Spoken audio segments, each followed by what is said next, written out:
ಮೈಸೂರಿನ ಎಡತೊರೆ ಪಾಳ್ಯದಲ್ಲಿ ಬಹಿಷ್ಕಾರ ಪ್ರಕರಣಕ್ಕೆ ಸಂಬಂಧಪಟ್ಟಂತೆ ಬಹಿಷ್ಕಾರ ಹಾಕಿಲ್ಲ ಅಂತ ಪಂಚಾಯಿತಿ ಉಪಾಧ್ಯಕ್ಷ ಡಂಗೂರವನ್ನು ಹೊರಡಿಸಿದ್ದಾರೆ. ತಾನೇ ತಮಟೆ ಬಾರಿಸಿ ಪಂಚಾಯಿತಿ ಉಪಾಧ್ಯಕ್ಷ ಡಂಗೂರವನ್ನು ಸಾರಿದ್ದಾರೆ.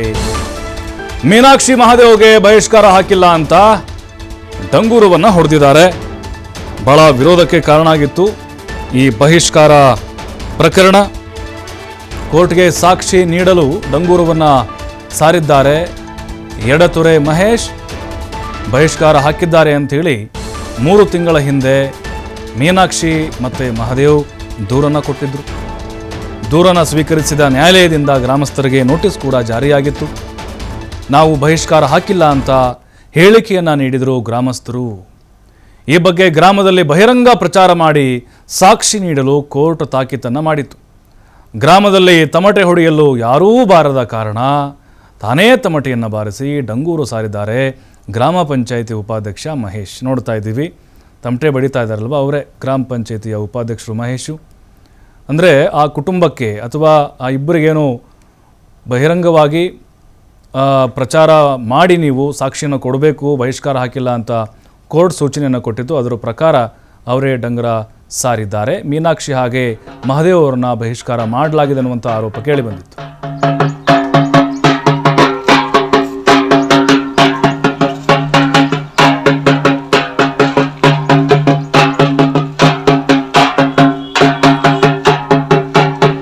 ಮೀನಾಕ್ಷಿ ಮಹಾದೇವ್ ಅವರಿಗೆ ಊರಿಂದ ಯಾವುದೇ ಬಹಿಷ್ಕಾರ ಆಗಿಲ್ಲ ಕಣಪ್ಪ.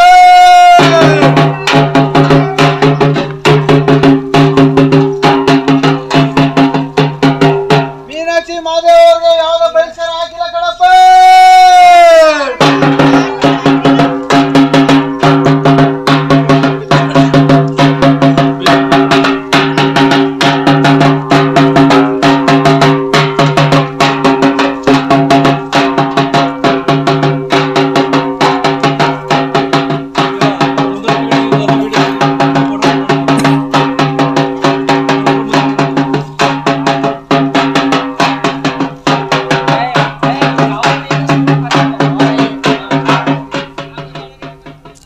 ಮತ್ತಷ್ಟು ಮಾಹಿತಿ ಪುನೀತ್ ನೀಡ್ತಾರೆ ನೇರ ಸಂಪರ್ಕದಲ್ಲಿ. ಪುನೀತ್, ನೋಡ್ತಾ ಇದ್ದೀವಿ, ಡಂಗೂರ ಸಾರು ಮೂಲಕ ಸಾಕ್ಷಿಯನ್ನು ಒದಗಿಸಿದ್ದಾರೆ.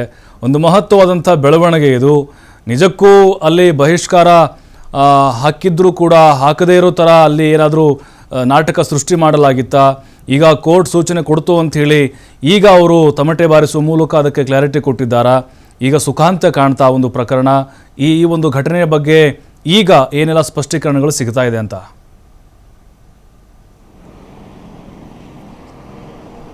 ಪ್ರಭು, ಇದು ಒಂದು ರೀತಿ ಅಪರೂಪದ ಒಂದು ಘಟನೆ ಅಂದರೂ ಕೂಡ ತಪ್ಪಾಗ್ಲಿಕ್ಕಿಲ್ಲ. ಯಾಕೆಂತ ಹೇಳಿದ್ರೆ ಇಷ್ಟು ದಿನಗಳ ಕಾಲ ಎಷ್ಟೇ ಕಾನೂನು ಕಠಿಣವಾಗಿದ್ದರೂ ಕೂಡ ಜೊತೆಗೆ ಸಾಮಾಜಿಕವಾಗಿ ನ್ಯಾಯ ಸಿಗಬೇಕು ಅನ್ನೋ ಒಂದು ಹಲವು ನ್ಯಾಯಗಳೆಲ್ಲವೂ ಇದ್ದರೂ ಕೂಡ ಇಲ್ಲಿ ಕಾನೂನು ಎಷ್ಟು ಮಟ್ಟಿಗೆ ದುರ್ಬಳಕೆ ಆಗುತ್ತೆ ಅನ್ನೋದಕ್ಕೆ ಈ ಒಂದು ಘಟನೆ ಸಾಕ್ಷಿ ಆಗುತ್ತೆ. ಯಾಕೆಂತ ಹೇಳಿದ್ರೆ ಇಲ್ಲಿ ಎಷ್ಟೇ ಕಾನೂನು ಇದ್ದರೂ ಕೂಡ ಸಾಮಾಜಿಕ ಪಿಡುಗು ಅನ್ನೋ ಬಹಿಷ್ಕಾರದ ಈ ಪಿಡುಗುಗಳು ಸಾಕಷ್ಟು ಗ್ರಾಮೀಣ ಭಾಗದಲ್ಲಿ ಇರ್ತಕ್ಕಂಥದ್ದು. ಆದರೆ ಆ ಒಂದು ಕಾನೂನನ್ನೇ ದುರ್ಬಳಕೆ ಮಾಡಿಕೊಂಡಿರ್ತಕ್ಕಂಥ ಒಂದು ಘಟನೆ ಈಗ ಮೈಸೂರು ಜಿಲ್ಲೆ HD ಕೋಟೆ ತಾಲೂಕಿನ ಎಡದೊರೆ ಪಾಳ್ಯದಲ್ಲಿ ನಡೆದಿರ್ತಕ್ಕಂಥದ್ದು. ಈ ಒಂದು ಗ್ರಾಮದ ಮೀನಾಕ್ಷಿ ಮತ್ತೆ ಮಹಾದೇವ್ ಅಂತಕ್ಕಂಥ ದಂಪತಿ ಏನಿದ್ದಾರೆ, ಇವರು ಆ ಗ್ರಾಮಸ್ಥರು ತಮ್ಮನ್ನ ಬಹಿಷ್ಕಾರ ಮಾಡಿದ್ದಾರೆ ಅಂತ ಹೇಳಿ ಯಾವುದೇ ಕಾರಣಗಳನ್ನ ಕೊಡದೆ ಅವರು ನೇರವಾಗಿ ಕೋರ್ಟ್ಗೆ ದೂರನ್ನು ಸಲ್ಲಿಸ್ತಕ್ಕಂಥ ಒಂದು ಕೆಲಸವನ್ನು ಮಾಡಿದ್ರು. ಇದರಿಂದಾಗಿ ಆ ಕೋರ್ಟ್ ಆ ಒಂದು ಗ್ರಾಮಕ್ಕೆ ಎಡದೊರೆ ಪಾಳ್ಯ ಗ್ರಾಮ ಏನಿದೆ ಆ ಒಂದು ಗ್ರಾಮಕ್ಕೆ ಇದಕ್ಕೆ ಸ್ಪಷ್ಟೀಕರಣವನ್ನು ಕೊಡಬೇಕು, ಜೊತೆಗೆ ಅಲ್ಲಿ ಬಹಿಷ್ಕಾರ ಮಾಡಲಾಗಿದೆಯಾ ಅನ್ನೋದ್ರ ಬಗ್ಗೆ ಪ್ರಶ್ನೆಯನ್ನು ಮಾಡೋ ಮುಖಾಂತರ ನೋಟಿಸನ್ನು ಕೊಟ್ಟಿತ್ತು. ಈ ಒಂದು ನೋಟಿಸ್ಗೆ ಉತ್ತರವನ್ನು ಕೊಡಲಿಕ್ಕೆ ಮುಂದಾದಂತಹ ಗ್ರಾಮಸ್ಥರೇನಿದ್ದಾರೆ, ಜೊತೆಗೆ ಗ್ರಾಮದ ಯಜಮಾನರುಗಳೇನಿದ್ದಾರೆ, ಇಲ್ಲಿ ಯಾವುದೇ ರೀತಿಯಾದಂತಹ ಬಹಿಷ್ಕಾರಗಳು ನಡೆದಿಲ್ಲ. ಆದರೂ ಕೂಡ ಈ ಥರದ ಒಂದು ದೂರು ಬಂದಿರತಕ್ಕಂಥದ್ದು ನಮ್ಮ ಗಮನಕ್ಕೆ ಬಂದಿಲ್ಲ ಅಂತ ಹೇಳಿ ಅವರು ಸಮಜಾಯಿಷಿಯನ್ನು ಅಂದರೆ ನ್ಯಾಯಾಲಯಕ್ಕೆ ಉತ್ತರವನ್ನು ಕೊಡ್ತಕ್ಕಂಥ ಒಂದು ಕೆಲಸವನ್ನು ಮಾಡ್ತಾರೆ. ಆದರೆ ಆ ಒಂದು ಸಂದರ್ಭದಲ್ಲಿ ಇದು ಸಾಕ್ಷಿ ಸಮೇತವಾಗಿ ತಮಗೆ ಬೇಕು ಅಂತ ಹೇಳಿ ಕೋರ್ಟ್ ಹೇಳಿದಂತಹ ಸಂದರ್ಭದಲ್ಲಿ ಇಲ್ಲಿ ತಮಟೆಯನ್ನು ತೆಗೆದು ಅಲ್ಲಿ ಬಹಿಷ್ಕಾರ ಹಾಕಿಲ್ಲ ಅಂತ ಅನ್ನೋ ಒಂದು ಸಂದೇಶವನ್ನು ಸಾರುವಂತಹ ಒಂದು ಕೆಲಸವನ್ನು ಗ್ರಾಮದಲ್ಲಿ ಮಾಡಬೇಕಾಗುತ್ತೆ. ಆ ಒಂದು ಸಂದರ್ಭದಲ್ಲಿ ಅಲ್ಲಿ ತಮಟೆಯವರು ಕೂಡ ಸಿಗೋದಿಲ್ಲ. ಹೀಗಾಗಿ ಅಣ್ಣೂರು ಗ್ರಾಮ ಪಂಚಾಯಿತಿಯ ಉಪಾಧ್ಯಕ್ಷ ಆಗಿರತಕ್ಕಂಥ ಮಹೇಶ್ ಎಂಬುವರೇನಿದ್ದಾರೆ, ಆ ಒಂದು ಗ್ರಾಮದಲ್ಲಿ ಏಕೈಕ ಕುಟುಂಬ ಇರತಕ್ಕಂಥದ್ದು ಒಕ್ಕಲಿಗ ಸಮುದಾಯಕ್ಕೆ ಸೇರಿದಂತಹ ಒಂದು ಕುಟುಂಬ. ಅವರೇ ಸ್ವತಃ ತಮಟೆಯನ್ನು ತೆಗೆದುಕೊಂಡು ಆ ಒಂದು ಗ್ರಾಮದಲ್ಲೆಲ್ಲವೂ ಕೂಡ ಬಹಿಷ್ಕಾರ ಮಾಡಿಲ್ಲ ಈ ಒಂದು ಕುಟುಂಬವನ್ನ ಅಂತ ಹೇಳಿ ಅವರು ಆ ಒಂದು ತಮಟೆಯನ್ನು ಸಾರುವ ಮುಖಾಂತರ ಅವರು ಕೋರ್ಟ್ಗೆ ಆ ಒಂದು ವಿಡಿಯೋವನ್ನ ಕೊಡ್ತಕ್ಕಂಥ ಒಂದು ಕೆಲಸವನ್ನು ಮಾಡಿರ್ತಕ್ಕಂಥದ್ದು ಪ್ರಭು. ಓಕೆ ಪುನೀತ್.